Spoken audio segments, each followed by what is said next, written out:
Hello बच्चों, कैसे हो? तो आज हम स्टार्ट करते हैं एक नई जर्नी और इस जर्नी के अंदर हम पढ़ेंगे 12th क्लास। और 12th क्लास में जो भी टॉपिक है सब हम एक वीडियो के थ्रू कवर करेंगे एक एक करके। आप ज्यादा से ज्यादा वीडियोस देखिए और समझिए। तो आज से हम स्टार्ट करते हैं 12th क्लास और 12th क्लास की पहली यूनिट है इलेक्ट्रोस्टैटिक्स। 12th क्लास के अंदर 10 यूनिट है और इसके अंदर हम सबसे पहली जो है इंट्रोडक्शन करते हैं फर्स्ट यूनिट का, और वो हमारी हो जाएगी इलेक्ट्रोस्टैटिक्स हो जाएगी। तो सबसे पहले हम चलो जल्दी से वीडियो स्टार्ट करते हैं। तो सबसे पहले क्लास 12th में हम देखेंगे इलेक्ट्रोस्टैटिक के बारे में। आज इलेक्ट्रोस्टैटिक का हम जनरल इंट्रोडक्शन करेंगे कि जनरल बातें क्या होती हैं इलेक्ट्रोस्टैटिक्स के अंदर, उसका इंट्रोडक्शन कैसे होता है, वो सब इंट्रोडक्शन हम किसमें करेंगे, इलेक्ट्रोस्टैटिक्स की फर्स्ट यूनिट के अंदर। तो सबसे पहले जब हमारा यूनिट का नाम इलेक्ट्रोस्टैटिक है तो सबसे पहले हमें पता होना चाहिए कि इलेक्ट्रोस्टैटिक होती क्या है, ये इलेक्ट्रोस्टैटिक चीज क्या है। तो सबसे पहले हम क्या करते हैं, समझते हैं। चलिए, तो यहाँ पे हम बात कर सकते हैं कि जो इलेक्ट्रो होता है, इस इलेक्ट्रो का मतलब होता है चार्ज। यानी कि जो ये वर्ड है इलेक्ट्रोस्टैटिक में, इस इलेक्ट्रो का जो मतलब होता है वो चार्ज होता है, और स्टैटिक का मतलब क्या होता है, एट रेस्ट के ऊपर होता है। इसका मतलब ये है कि यहाँ पे हम जो चार्ज पार्टिकल ले रहे हैं, जो चार्ज, इलेक्ट्रो का मतलब चार्ज, वो रेस्ट के ऊपर होगा, यानी कि उसकी वेलोसिटी क्या हो जाएगी, जीरो हो जाएगी। यानी कि हम यहाँ पे वो चार्ज को स्टडी तो करेंगे बट वो किसके ऊपर होगा, रेस्ट के ऊपर होगा। जैसे जैसे हम 12th क्लास के सिलेबस में आगे बढ़ेंगे फिर हम इस चार्ज को क्या करेंगे, एक्सेलरेट कराएंगे। अब यहाँ पे हम क्या कर रहे हैं, इसको रेस्ट पे ले रहे हैं। इसके बाद हम क्या कराएंगे, इसको स्पीड अप कराएंगे, इसको कुछ वेलोसिटी देखेंगे, और तब इसका क्या करेंगे, हम इफेक्ट देखेंगे कि जब ये कुछ वेलोसिटी गेन कर लेता है तो क्या इफेक्ट आता है। तो हम क्या कह सकते हैं कि electrostatic is the branch of physics we deal with study of charge at rest. मतलब क्या हो जाएगा, ये क्या होती है, स्टडी होती है किसकी, चार्ज एट रेस्ट की। अगर हमें इलेक्ट्रोस्टैटिक्स के बारे में जानना है तो हम क्या करेंगे, यहाँ पे स्टडी करेंगे किसकी, चार्ज एट रेस्ट की। तो हम बात कर सकते हैं कि electrostatic is the branch of physics which deal with the study of charge at rest. तो स्टडी किसकी करेंगे, हम रेस्ट की स्टडी करेंगे, जब चार्ज पार्टिकल किसके ऊपर हो जाएगा, रेस्ट के ऊपर हो जाएगा। तो यहाँ पे देखो, जैसे हम इलेक्ट्रोस्टैटिक की डेफिनेशन को लेके आते हैं तो इस डेफिनेशन के अंदर आपको एक चीज दिखाई देती है, आपको एक चीज का पता चलता है, वो चीज क्या है, चार्ज। तो सबसे पहले हमें इसमें पूरा इंट्रोडक्शन में सबसे पहले हमें इस चार्ज को ही पता करना है, क्योंकि आज तक तुम पढ़ते हो, तुम्हें पता नहीं है कि चार्ज क्या होता है। तो सबसे पहले हम क्या करेंगे, इस चार्ज के बारे में ही जानेंगे कि ये चार्ज क्या होता है। तो देखो, जो ये चार्ज होता है ये बेसिक प्रॉपर्टी होती है। चार्ज का मतलब क्या होता है, बेसिक प्रॉपर्टी। किस किस की, एलिमेंट्री पार्टिकल्स की।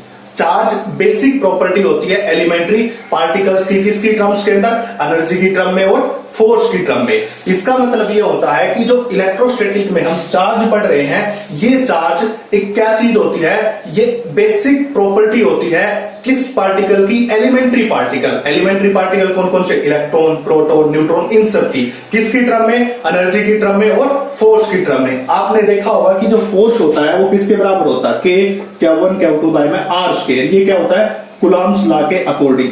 ये आपने 11th क्लास में भी जब फर्स्ट यूनिट में 4 फोर्सेस पढ़े थे तो वहां पे आपने पढ़ा होगा कि कूलम्ब्स लॉ में K1 K2 bye R square. तो ये एक प्रॉपर्टी होगी फोर्स, एक हो जाएगी एनर्जी। तो हम बेसिकली कह सकते हैं कि चार्ज क्या चीज होती है, charge is the basic property of elementary particles in the terms of energy and force की टर्म में। तो यहां पे हम लिख देते हैं चार्ज बेसिक प्रॉपर्टी ऑफ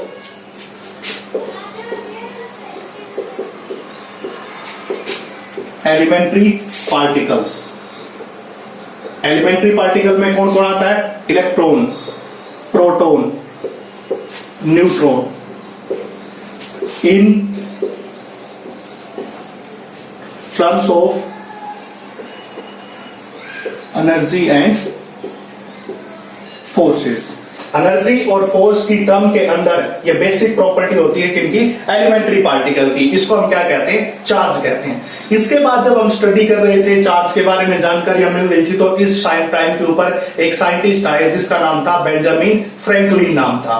इस साइंटिस्ट ने क्या किया था, चार्ज को दो भागों में डिवाइड किया था। चार्ज एक जो होता है पॉजिटिव चार्ज और दूसरा होता है नेगेटिव चार्ज। जैसे तुम मैथ में पढ़ते हो पॉजिटिव और नेगेटिव, वही चार्ज होते हैं पॉजिटिव और नेगेटिव। तो जो चार्ज है, इस चार्ज को दो भागों में डिवाइड किया था। एक चार्ज था पॉजिटिव चार्ज और दूसरा था नेगेटिव चार्ज। और सबसे पहले किसने किया था, फ्रैंकलिन ने किया। बेंजामिन फ्रैंकलिन नाम का जो साइंटिस्ट आया था, उसने बताया था कि चार्ज क्या होता है, एक पॉजिटिव होता है और दूसरा क्या होता है, नेगेटिव चार्ज होता है। दो भागों में इसको क्या कर दिया था, तो डिवाइड कर दिया था। तो ये हम बात किसकी करते हैं, चार्ज की बात करते हैं। तो चार्ज को किसने जो दो भागों में डिवाइड किया, बेंजामिन फ्रैंकलिन ने दो भागों में डिवाइड किया था। किसको, चार्ज को डिवाइड किया था। इसके बाद हम बात करते हैं चार्ज की यूनिट्स के बारे में। सबसे पहले हमने जाना है कि इलेक्ट्रोस्टैटिक क्या होता है, study of charge at rest के ऊपर। अब चार्ज की बात कर रहे हैं तो चार्ज के बारे में पता किया, basic property of elementary particle, कौन कौन से, electron proton neutron in terms of energy and forces की टर्म में। अब हमने चार्ज को दो भागों में डिवाइड कर लिया, पॉजिटिव चार्ज और नेगेटिव चार्ज। बताया किसने था, फ्रैंकलिन ने बताया था। इसके बाद हम क्या बात करते हैं, इसकी यूनिट्स की।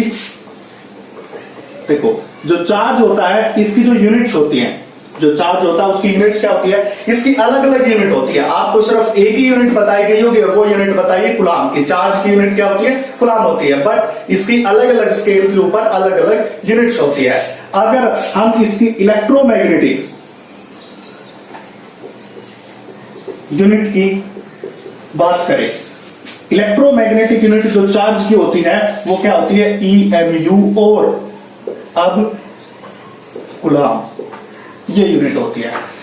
इस 1 EMU किसके बराबर होता है, 10 कूलाम के बराबर होता है। देखो बच्चों, ये जो चीजें हैं यूनिट्स के बारे में, ये क्या होती है कि एक एक नंबर में क्वेश्चन पूछे जाते हैं। चाहे वो CBSE बोर्ड की बात करें, हरियाणा बोर्ड, चाहे कोई भी बोर्ड आ जाए, उसके अंदर ये जो चीजें होती हैं, क्या करते हैं बच्चे, इनको छोड़ देते हैं, पता नहीं करते। बट ये ऐसी ऐसी चीजें क्या होती है, एक एक नंबर के क्वेश्चन आते हैं, क्वेश्चन पूछे जाते हैं कि what is the unit of charge. आप पूछ लेंगे इन टर्म्स ऑफ इलेक्ट्रोमैग्नेटिक यूनिट, और वो हो जाएगी EMU और एब कूलाम। ये पूछ लेंगे कि 1 EMU किसके बराबर होता है, ये होता है 10 कूलाम के बराबर होता है। इसके बाद जो दूसरी है स्मॉलेस्ट यूनिट, स्मॉलेस्ट यूनिट इसी साइंटिस्ट के नाम पे पड़ी जिसने चार्ज को दो भागों में डिवाइड किया था। फ्रैंकलिन, बेंजामिन फ्रैंकलिन ने बताया था कि चार्ज दो टाइप का होता है, एक पॉजिटिव चार्ज होता है, दूसरा नेगेटिव चार्ज होता है। तो इसी के बेसिस के ऊपर इसकी जो स्मॉलेस्ट यूनिट है उसको बता दिया, और वो क्या थी, फ्रैंकलिन थी। तो स्मॉलेस्ट यूनिट क्या हो जाएगी, इसकी फ्रैंकलिन यूनिट हो जाएगी। इसके बाद हम बात करेंगे लार्जेस्ट यूनिट। तो लार्जेस्ट यूनिट जो चार्ज की होती है वो कौन सी होती है, वो भी देखेंगे, वो होती है Faraday. Largest unit of charge Faraday. और 1 फैराडे किसके बराबर होता है, 1 फैराडे 96,500 कूलाम के बराबर होता है। ये चीज तुम केमिस्ट्री में भी बहुत ज्यादा देखते हो कि जब इलेक्ट्रोकेमिस्ट्री पढ़ते हो तो वहां पे पता चलता है कि 1 फैराडे 96,500 कूलाम के बराबर होता है। तो ये चार्ज है, पॉजिटिव और नेगेटिव। चार्ज क्या होता है यही जान लेना काफी नहीं होता है, बट चार्ज के बारे में इसकी यूनिट का भी पता होना चाहिए, क्योंकि ये हाइड क्वेश्चन होते हैं, ये पूछे जाते हैं, बच्चे छोड़ के जाते हैं। बट ऐसा नहीं है, ये क्वेश्चन पूछे जाते हैं। इलेक्ट्रोमैग्नेटिक यूनिट क्या होती है, EMU या एब कूलाम होती है। कोई स्मॉलेस्ट यूनिट पूछ ले, कोई भी पूछ ले, स्मॉलेस्ट यूनिट फ्रैंकलिन होती है। कोई लार्जेस्ट यूनिट पूछ ले, फैराडे होती है। अब 1 फैराडे 96,500 कूलाम, 1 EMU 10 कूलाम के बराबर होती है। तो ये जो हमारे पास बेसिक डिस्क्रिप्शन या बेसिक इंट्रोडक्शन कर रहे हैं हम किसके बारे में, चार्ज के बारे में। और जो फर्स्ट यूनिट है वो यूनिट हमारी क्या है, इलेक्ट्रोस्टैटिक्स है।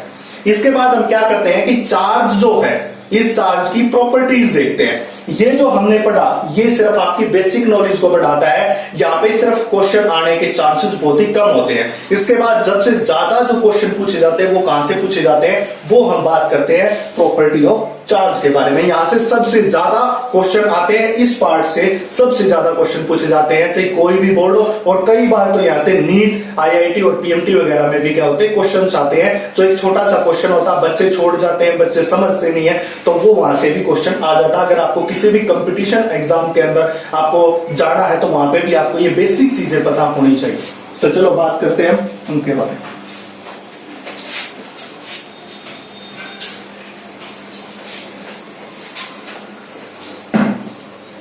तो प्रॉपर्टी ऑफ चार्ज, चार्ज की प्रॉपर्टी, चार्ज की प्रॉपर्टी की बात करेंगे सबसे पहले। प्रॉपर्टी ऑफ चार्ज, चार्ज के बारे में हमने डिस्कस कर लिया, क्या होता है चार्ज, कितने टाइप का होता है, किसने किया, स्मॉलेस्ट यूनिट, लार्जेस्ट यूनिट, सब के बारे में डिस्कस किया। अब प्रॉपर्टी ऑफ चार्ज, सबसे पहले charge is scalar quantity. Scalar, charge क्या होता है, स्केलर होता है। एक होता है वेक्टर क्वांटिटी, एक होता है स्केलर क्वांटिटी। स्केलर क्वांटिटी कौन सी होती है, जिसके पास किसी पर्टिकुलर डायरेक्शन नहीं होती, जिसके पास कोई डायरेक्शन नहीं होती, लॉ ऑफ अलजेब्रा को भी फॉलो नहीं करता है। पर जो वेक्टर क्वांटिटी होती है वो लॉ ऑफ अलजेब्रा को फॉलो करती है, उसके पास पर्टिकुलर डायरेक्शन होती है, इसलिए हम उसको क्या करते हैं, वेक्टर क्वांटिटी कहते हैं। और ये चार्ज हमारा कैसा है, स्केलर क्वांटिटी। क्यों है, क्योंकि इसके पास क्या नहीं है, कोई पर्टिकुलर डायरेक्शन नहीं है, लॉ ऑफ अलजेब्रा को फॉलो नहीं करता है। ये थी पहली प्रॉपर्टी। दूसरी प्रॉपर्टी की जब हम बात करते हैं चार्ज के अंदर, चार्ज हमेशा कंजर्व्ड रहता है। Charge is always conserved, that is charge neither be create और नॉर बी डेस्ट्रॉयड।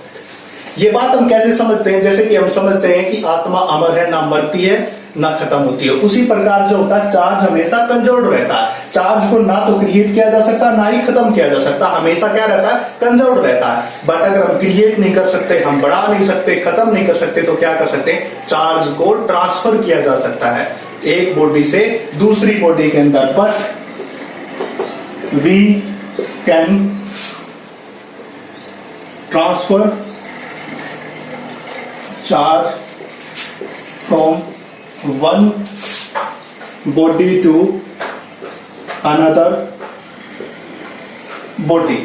एक बॉडी से दूसरी बॉडी में चार्ज को हम क्या कर सकते हैं, ट्रांसफर कर सकते हैं। यहां पे देखो ये बातें अच्छी बात है, चार्ज इज ऑलवेज कंजर्व्ड, आपको पता है, आप कर सकते हो। इसके बाद आप ये भी कर सकते हो कि नॉट बी डिस्ट्रॉयड और नहीं क्रिएट किया जा सकता, ये बात भी सही। बट इस लाइन में कुछ है, but we can not transfer charge from one body to another body. क्या है वो, जब तुम बात करते हो law of conservation of energy, वहां पे हम देखते हैं कि energy neither be create nor be destroyed, energy को ना खत्म किया जा सकता ना डिस्ट्रॉय किया जा सकता, बट वो एक फॉर्म से दूसरी फॉर्म में क्या किया जा सकता है, चेंज किया जा सकता है, बदला जा सकता है। जैसे कि हम क्या कर सकते हैं, काइनेटिक एनर्जी को किस में कन्वर्ट कर सकते हैं, पोटेंशियल एनर्जी में कन्वर्ट कर सकते हैं, या इसको मैकेनिकल एनर्जी में कन्वर्ट कर सकते हैं, इसको इंटरनल एनर्जी में कन्वर्ट कर सकते हैं, ऐसा सब कर सकते हैं। ये एक फॉर्म से दूसरी फॉर्म में ट्रांसफर हो रहे हैं। बट यहां पे देखो चार्ज को मैं एक फॉर्म से दूसरी, एक बॉडी से दूसरी बॉडी पे ट्रांसफर कर रहा हूं, ट्रांसफॉर्म नहीं कर रहा हूं। तो हम बात ये जाननी है यहां पे कि चार्ज को ट्रांसफॉर्म नहीं किया जा सकता, चार्ज को केवल क्या किया जा सकता है, ट्रांसफर किया जा सकता है। तो हम कर सकते हैं क्या, ट्रांसफर कर सकते हैं चार्ज को एक बॉडी से दूसरी बॉडी में, बट एनर्जी को एक फॉर्म से दूसरी फॉर्म में क्या किया जा सकता है, ट्रांसफॉर्म किया जा सकता है। ये बेसिक बात है, बहुत बार पूछी जाती है, आपसे पूछ लिया जाता है कि ऐसे ऐसे ऑप्शन मिल जाएंगे, या फिर आप वाइवा दे रहे हो वहां पे भी क्वेश्चन पूछा जा सकता है कि चार्ज को एक बॉडी से दूसरी बॉडी में, एक फॉर्म से दूसरी फॉर्म में ट्रांसफॉर्म कर सकते हैं। नहीं, हम केवल चार्ज को ट्रांसफर कर सकते हैं एक बॉडी से दूसरी बॉडी के अंदर, ऐसा कर सकते हैं। ये थी दो प्रॉपर्टी। इसके बाद हम बात करते हैं थर्ड प्रॉपर्टी। जो चार्ज होता है वो इनवेरिएंट होता है, इलास्टिसिटिकली इनवेरिएंट होता है। इसका मतलब क्या होता है वो भी समझेंगे। Charge is relativistically invariant. इसका मतलब क्या होता है, इलास्टिसिटिकली इनवेरिएंट का मतलब क्या होता है। मैं क्या करता हूं, ये है चार्ज, ये ले लिया 10 कूलम, हमने एक चार्ज लिया 10 कूलम, इसको वेलोसिटी हमने क्या दी 0। हमने 10 कूलम चार्ज लिया, इसकी वेलोसिटी हमने कितनी दी, 0 के बराबर दी। अब हम यही 10 कूलम चार्ज लेते हैं, इसको वेलोसिटी देते हैं 20 मीटर पर सेकेंड। यही कूलम चार्ज है 20 मीटर पर सेकेंड। अब जो चार्ज की जो वैल्यू है 10 कूलम, वो यहां पे भी सेम रहेगी, यहां पे भी क्या रहेगी, सेम रहेगी। ये नहीं कि यहां पे 10 कूलम है, यहां पे 11 कूलम हो जाएगा। तो इसका मतलब हम ये कहते हैं कि चार्ज का वेलोसिटी के ऊपर कोई इफेक्ट नहीं होता। या चार्ज को तुम एक जगह के ऊपर रेस्ट पे रखो, या चार्ज को तुम किसी स्पीड से एक्सेलरेट करा दो, वो केवल 10 कूलम ही रहेगा, वो इनवेरिएंट रहेगा। ये क्वेश्चन एक बार नीट के अंदर भी पूछा गया था कि चार्ज इलास्टिसिटिकली इनवेरिएंट का मतलब क्या होता है। इसका मतलब ये होता है कि चार्ज ऑलवेज रिमेन सेम चाहे हम उसको कितनी वेलोसिटी दे दें, चाहे कितनी स्पीड दे दें, वो हमेशा क्या रहेगा, सेम रहेगा, उसकी वैल्यू कभी चेंज नहीं होगी। ये मतलब होता है चार्ज इज इलास्टिकली इनवेरिएंट। मतलब अगर हम किसी चार्ज को किसी वेलोसिटी से एक्सेलरेट करा दें या उसको रेस्ट के ऊपर रखे तो उसकी वैल्यू क्या रहती है, सेम रहती है, वो कभी भी चेंज नहीं होती। ये थी थर्ड प्रॉपर्टी। इसके बाद हम बात करते हैं फोर्थ प्रॉपर्टी के ऊपर, जो चार्ज की हमारे पास प्रॉपर्टी है चल रही है, उसके अंदर हम फोर्थ प्रॉपर्टी की बात करते हैं। यहां पे क्या करेंगे, like charge repel to each other. Like charge क्या करेंगे, एक दूसरे को क्या करेंगे, रिपेल करेंगे। मान लिया पॉजिटिव और पॉजिटिव चार्ज की बात की, एक दूसरे को क्या करेंगे, रिपेल करेंगे। बट अगर हम बात करते हैं अनलाइक चार्ज, एक पॉजिटिव चार्ज और दूसरा कह लिया हमने नेगेटिव चार्ज, तो दोनों चार्ज क्या करेंगे, एक दूसरे को अट्रैक्ट करेंगे। फोर्थ प्रॉपर्टी क्या कहती है, like charge repel to each other and unlike charge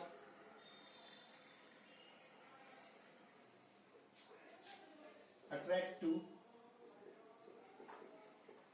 each other। इसका मतलब क्या होता है, अगर मैं दो पॉजिटिव चार्ज लूं, मैंने कह लिए दो पॉजिटिव चार्ज, ये भी पॉजिटिव चार्ज है, ये भी पॉजिटिव, ये एक दूसरे को क्या करेंगे, रिपेल करेंगे। इसको क्या कहते हैं, ये एक प्रॉपर्टी होती है चार्ज की कि अगर दो चार्ज सेम हैं, एक दोनों पॉजिटिव चार्ज है, तो दोनों पॉजिटिव पॉजिटिव एक दूसरे को क्या करेंगे, रिपेल करेंगे। अगर मैं लूं एक पॉजिटिव चार्ज और दूसरा नेगेटिव चार्ज, तो दोनों एक दूसरे को क्या करेंगे, अट्रैक्ट करेंगे। ये प्रॉपर्टी होती है। तो like charge repel to each other and unlike charge, unlike का मतलब होता है अलग अलग, एक पॉजिटिव चार्ज और दूसरा क्या हो जाएगा, नेगेटिव चार्ज। तो लाइक चार्ज क्या करते हैं, अट्रैक्ट, दोनों के बीच क्या होता है, attraction. Same sex attract to each other, not ऐसा पॉसिबल नहीं है, इसलिए ये भी पॉसिबल नहीं है। Opposite sex attract to each other, आप समझ रहे होंगे कि मैं क्या कहना चाहता हूं, कि जो अपोजिट सेक्स होता है वो एक दूसरे को अट्रैक्ट करता है और सेम सेक्स रिपेल करता है। इसी प्रकार दो पॉजिटिव चार्ज जो होते हैं वो एक दूसरे को क्या करेंगे, रिपेल, और अनलाइक चार्ज जो अलग अलग चार्ज हो जाएंगे वो एक दूसरे को क्या करेंगे, अट्रैक्ट करेंगे। तो ये थी हमारी फोर्थ प्रॉपर्टी ऑफ चार्ज। इसके बाद हम नेक्स्ट प्रॉपर्टी की तरफ जाते हैं।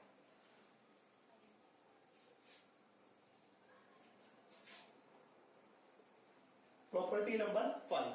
चार्ज क्या होता है कि देखो, चार्ज जो होता है वो क्या प्रोड्यूस करता है, वो क्या बनाता है। चार्ज इलेक्ट्रिक फील्ड भी बना सकता है, मैग्नेटिक फील्ड भी बना सकता है और रेडिएशंस भी प्रोड्यूस कर सकता है। तो हम बात क्या कर सकते हैं, charge can produce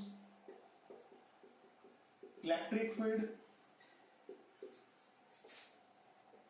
magnetic field and radiations.